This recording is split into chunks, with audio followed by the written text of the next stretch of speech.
Bonjour à tous et bienvenue dans Réunion de chantier, votre rendez-vous qui décrypte la RE 2020. À l'ordre du jour de ce nouveau numéro, la réduction de l'impact carbone. Construire des bâtiments plus performants, c'est aussi tenir compte de leur empreinte carbone. Focus sur cet objectif majeur. La décarbonation, un des 3 grands objectifs de la RE 2020. Mais c'est quoi au juste? Eh bien, la décarbonation, c'est mettre en place des mesures et des techniques pour réduire nos émissions de gaz à effet de serre et en particulier de CO2. Et dans ce cas précis de la RE 2020, ce sont les énergies utilisées et les matériaux de construction qui sont directement concernés. Savez-vous que pour un bâtiment neuf performant, les matériaux de construction représentent 60 à 90% de son empreinte carbone? La nouvelle réglementation engage tous les acteurs vers une réduction de ces émissions d'environ 35% à l'horizon 2030. Réduction qui passera par un encouragement à utiliser des matériaux de construction qui émettent peu de gaz à effet de serre pendant leur cycle de vie.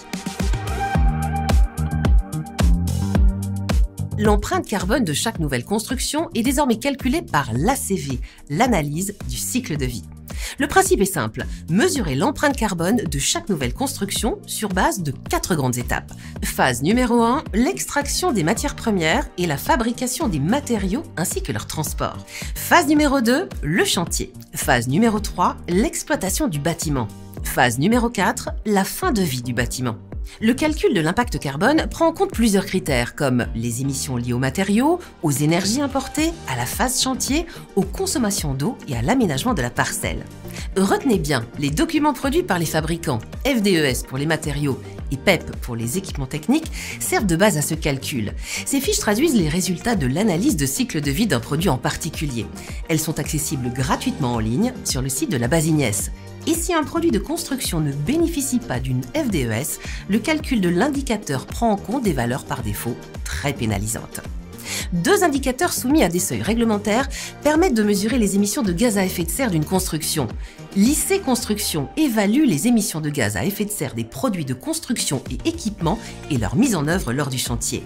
L'IC Énergie évalue les émissions de gaz à effet de serre des énergies consommées pendant l'exploitation du bâtiment.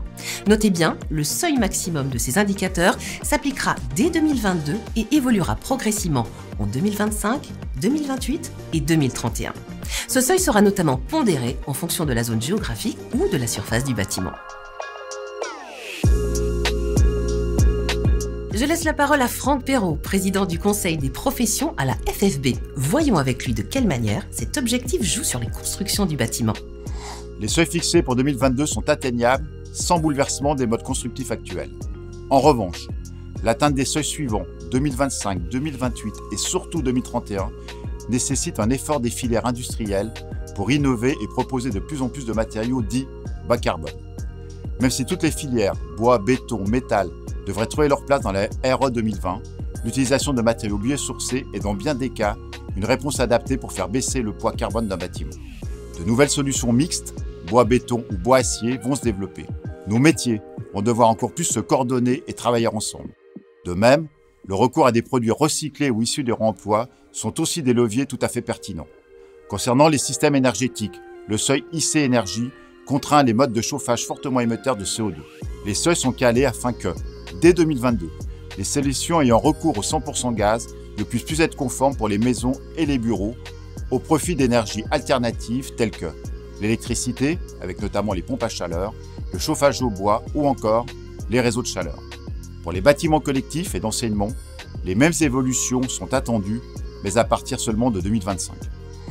Allez, on résume. Qui dit décarbonation dit recherche de matériaux qui émettent peu de gaz à effet de serre, mais aussi d'énergie qui soient les plus décarbonées possibles.